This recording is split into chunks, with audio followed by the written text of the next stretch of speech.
問：未來加拿大同俄國嘅關係係點樣？想去留學。自動駕駛大概喺邊一年普及呢？係咪唔使再考駕照啦？你哋嗰個年代有咩新嘅詞語或者時髦嘅網絡用語啊？多謝樓主解答。答：兩個不同嘅陣營。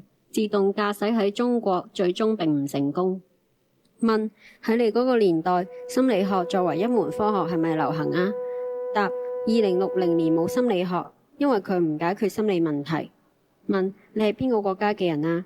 答：我出生喺中國上海，2048年之後移居澳洲。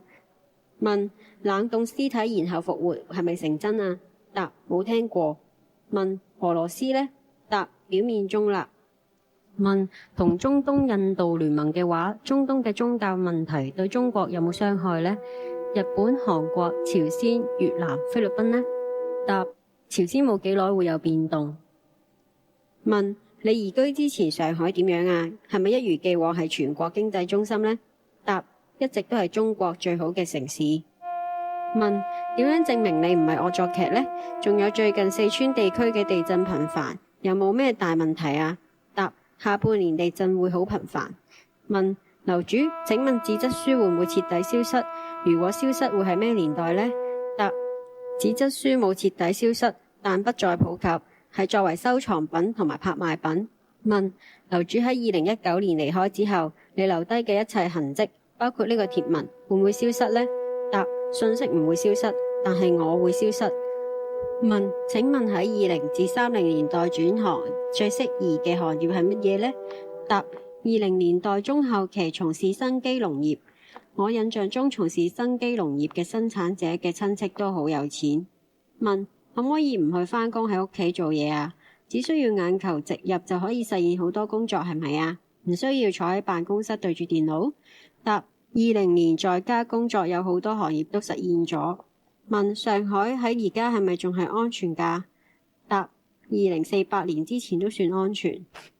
問：喺2060年回望過去係咩體驗？係會覺得好似民國一樣，定係好似原始人一樣咁遙遠？答：你哋喺2019年開心嘅事，喺將來都唔會覺得開心；你哋喺2019年煩惱嘅事，喺將來都唔會覺得煩惱；你哋喺2019年認為嘅事，喺將來都唔會咁認為。問：點解對台灣嘅問題閉口不談？答：我已經答過啦，我唔會重複回答問題嘅。問：中國女排喺東京奧運會會唔會攞冠軍？答：冇，東京奧運會有事故發生。問：我國出現咗女主席未啊？答：如果你係問國家元首並冇，但係其他組織嘅女主席就有。問：2060年地球仲會唔會受光明會控制？光明會露出佢嘅真面目未啊？佢哋嘅高層係咪外星人啊？答：我生活嘅年代未聽過光明會控制地球呢件事。問：日本仲存唔存在？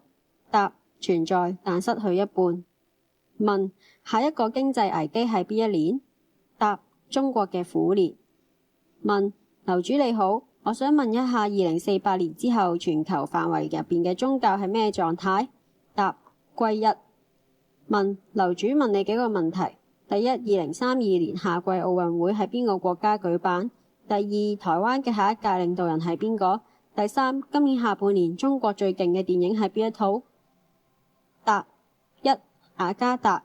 二，如果你問2020年係同上一屆同一個人。問：你哋係咪探索咗人死後嘅奧秘？答：係啊。問：你哋嗰個年代有冇發現造物主嘅存在啊？答：有啊。問：你試下睇唔睇得明以下嘅內容？答：我睇得明。問：戰爭係因為咩而起㗎？答：宗教與文明嘅衝突。問：請問心理學轉向邊度？研究腦科學定係意識啊？答：比心理學層面更深嘅靈學。問：請問你而家係咪以數據嘅形態存在呢？答：由某種意義上嚟講係啊。問：你嗰時人嘅平均壽命係幾多啊？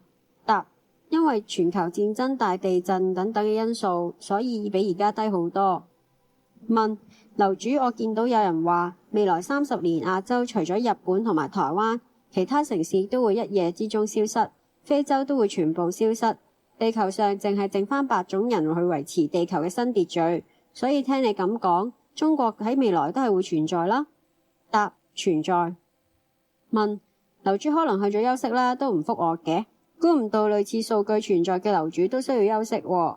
答：對於暴戾之氣嘅發文，我會如同鴿子一樣飛嚟。問：樓主係咪台灣人啊？大陸一般都會叫智能㗎喎。答：我已經答過啦，我唔會講大話嘅。問：請問對精神層面嘅提升具體係指啲咩呢？答：俗稱靈界。問：北京、上海同新西蘭未來邊個城市好啲啊？答：新西蘭會有強烈地震，上海好啲。問：請問對腦退化症有冇了解？幾時會被攻克？答：戰爭之後，記憶並唔會被遺忘，只係被封存。問：2020年中國會唔會統一台灣？答：唔會。問：你知唔知道你喺度發表呢啲言論會直接影響到一啲睇貼文嘅人嘅前途同埋命運啊？舉頭三尺有神明，做口業係會有報應㗎。你估你呢個貼文賺咗幾多口業俾你？放心啦，全部都會記喺你嘅名下，一個一個報應返俾你㗎。答：你嘅理論嚟自佛教，喺2049年，人類會發現嗰啲都係智慧嘅謊言。問：我妹妹今年啱啱出世，唔該喺你個角度去對佢哋嗰一代人提出一啲對成長有益嘅忠告啊。答：保持善良，喺未來人嘅內在品質會決定命運。問：或者你鍾唔鍾意做作家卡夫卡呢？答：喺50年代，我哋對3412星球嘅認識超過咗呢個作家嘅本身。問：中國喺2019年係咪明顯開始走下坡啊？答：會走民族主義道路。問：你生得同我哋一唔一樣㗎？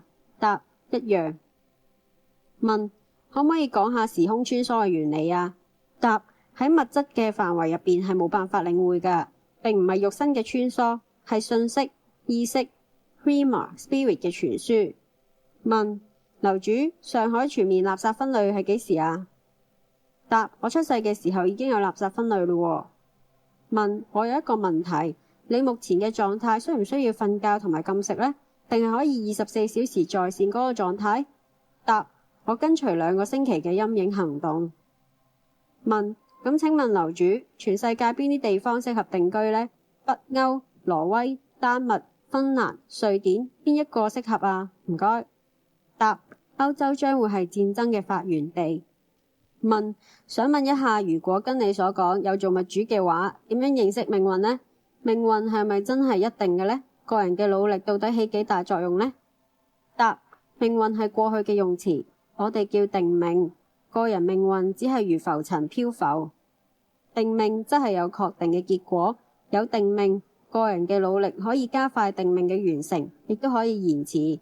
呢個就係時間嘅意義。問：你想提醒嘅佢喺窮遊小組裏面嘅？答：同時存在喺我關注嘅2個地方。KFK 喺豆瓣關注咗窮遊小組同埋蘇珊米勒小組。問：你個名 KFK 係咪全名嘅縮寫嚟㗎？答：唔係。30年代之後，中國4個字嘅名開始盛行。問：咁請問一下，全世界仲有咩地方適合生存？西澳點樣？答：西澳相對穩定。問：假如而家我殺咗你嘅父母，你仲會唔會出年出生呢？呢個純粹一個哲學嘅問題。答：你冇辦法改變已經發生咗嘅事。問：智慧嘅謊言以及之前提到嘅萬有歸一、精神大於物質，呢啲係好本源嘅生命狀態，好期待呢一日嘅到嚟啊！但係從目前社會環境同埋精神環境嚟睇，好難喺2060年實現喎。除非有精神層面嘅大變革啦。有啲好奇，戰爭點解會帶嚟精神嘅變革呢？答：極端嘅環境使人謙卑。問：我想問下，我係咪可以理解為我哋認定嘅文學、繪畫、雕塑、電影、遊戲呢啲以物質形式或者符號形式、交互系統形式存在嘅藝術形式，喺你所在嘅年代成為咗同內在發展所關聯嘅橋或者渠道呢？答：佢哋可以成為影子嘅影子。問：咁內心嘅善良、勇氣、愛、美，佢哋係咪可以被歸納為影子啊？答：唔係。越唔可見，越趨向於實體。好似善良嘅品格、柔軟嘅內心咁樣。問有冇讀心術啊？答2060年之後，人心赤露，無需解讀。問你而家用乜嘢發豆版㗎？手機嘅話用咩款？答30年代之後，手機會變成歷史。問點解用繁體字嘅？你喺台灣嚟㗎？答我同台灣冇關係。2020至2048年，我生活喺上海，其次係昆山、湖州、寧波。2048至2060年，我生活喺澳洲。用繁體字只係旅行嘅選項，咁樣可以避免信息引起注意，被逼離開呢一度。